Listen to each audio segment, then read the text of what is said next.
Do you want to know about John Garang de Mabio? John Garang was born June 23, 1945 and died on July 30, 2005.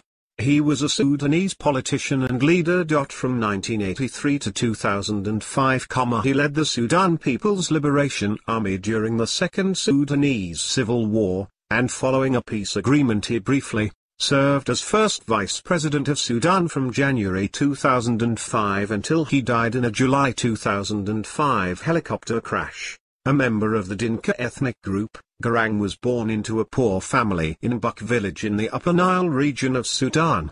An orphan by the age of 10, he had his fees for school paid by a relative, going to schools in Wau and then Rumbek. In 1962 he joined the First Sudanese Civil War, but because he was so young, the leaders encouraged him and others his age to seek an education.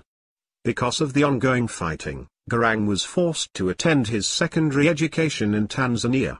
After winning a scholarship, he went on to earn a BA clarification needed in economics in 1969 from Green College in Iowa, USA. He was known though for his bookishness. He was offered another scholarship to pursue graduate studies at the University of California, Berkeley, but chose to return to Tanzania and study East African agricultural. However, Garang soon decided to return to Sudan and join the rebels. Citation needed. There is much erroneous reporting that Garang met and befriended Yoweri Museveni, future president of Uganda, at this time. While both Garang and Museveni were students at UDSM in the 1960s, they did not.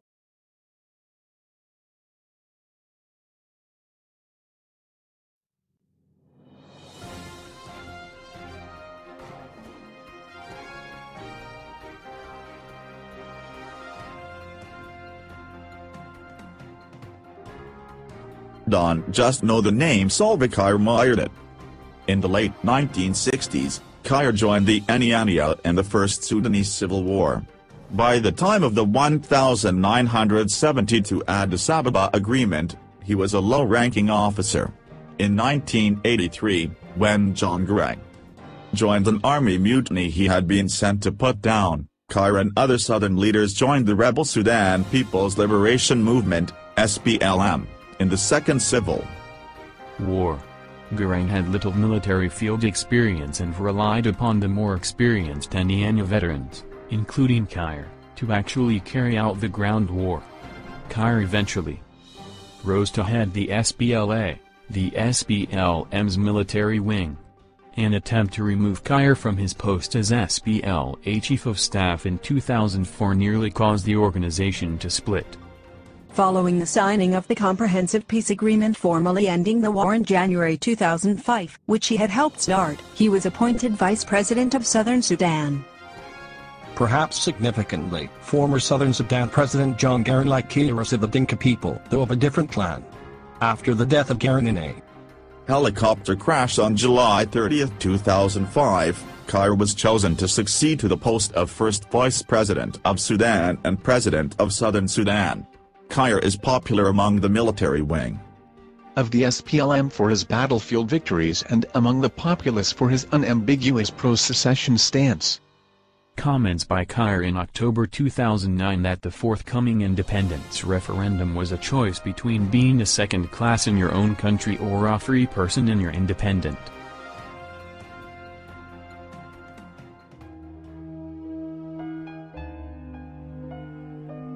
My name is Rhoda, I'm from Sudan. I am really thankful that Sudan has been divided into two. Throughout its history, Sudan has been divided between its Arab heritage, identified with Northern Sudan, and its African heritages to the south. The two groups are divided along linguistic, religious, racial, and economic lines, and the cleavage has generated ethnic tensions and clashes. Moreover, the geographical isolation of Sudan's southern African peoples has prevented them from participating fully in the country's political, economic, and social life. Imperial Britain acknowledged the North-South division by establishing separate administrations for the two regions. Independent Sudan further reinforced this cleavage by treating African Southerners as a minority group. BBLOD will tell you more by. Another major factor that has affected Sudan's evolution is the country's relationship with Egypt. As early as the 8th millennium BC, there was contact between Sudan and Egypt. Modern relations between the two countries began in 1820, when an Egyptian army under Ottoman command invaded Sudan. In the years following this invasion, Egypt expanded its area of control in Sudan down the Red Sea coast and toward East Africa's Great Lakes region. The 64-year period of Egyptian rule, which ended in 1885, left a deep mark on Sudan's political and economic systems. The emergence of the Anglo-Egyptian condominium in 1899 reinforced the links between Cairo and Khartoum. After Sudan gained independence in 1956.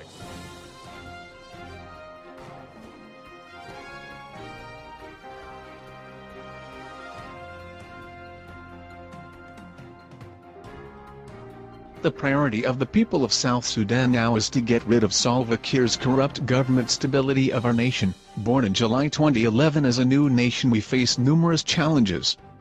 Eastern Equatoria State Police Commissioner Major General Malok Ring Kiir, who was killed on Saturday by unknown gunmen along the Juba-Torit Road. General Malok Ring Kiir was killed on June 50, 2012. The late Kiir's driver and a bodyguard who was found with his gun have been arrested and are being interrogated over the murder.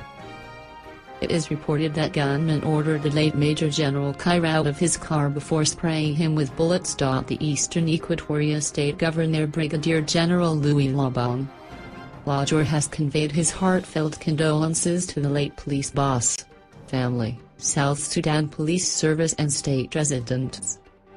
He was a loyal, obedient, humble, disciplined and committed officer during his 6 months of service as police commissioner. He was full of energy, optimism and love for his country, he said. He said the state has lost a great police officer who understood his work. Saying the late Kiir managed to implement government policies in efforts to curb insecurity threats in the state. July 17, 2012. Khartoum. At the Saturday meeting in Addis Ababa, South Sudan President Salva Kiir Mayardit offered financial support and mediation to President Omar Hassan al-Bashir. General Salva Kiir Mayardit, please brother, don't import the forgotten and forgiven history of dark ages.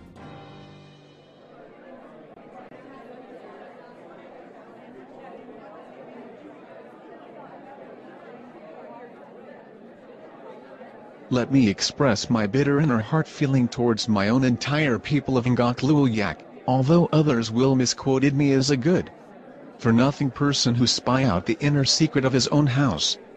Look around and rethink. I am not marinating things up. Below are they cited. He who will care, cope them, but he who will not, hear through the left ear and flow them out through the right ear. Imagine and work it out. I am not mixing thing up. I was once told that you as Ngok Lual are misplaying the politics of the South Sudan. I wonder of how we as Ngok Lual of only 1111 section among more than 166 tribes in Sudan are misplaying the politics of the South Sudan. At first I do not like I have to defense the blame too much, so I terribly keep throwing in my speeches into the classics debate argument. But they guys seem to be an old dog who is fully strong and confident of new tricks. So I variously emerge between 2 to 3 minutes of every 5 to 7 seconds of my opponent's speeches. Be signally, as well as remotely defense every single charge upon my Ngok Lual society. I responded every entire speeches of the letter and words that expels out from my opponent's mouth. Successfully I won. I won the classic debate argument over from my superior opponents. To myself I was wrong. I even knew from the start of my outcome speeches that I was wrong, but my opponent ally could not prove me wrong. He was so inferiorly weak to point out my weakness, hence we rated my Ngok Lual society as an innocent peoples.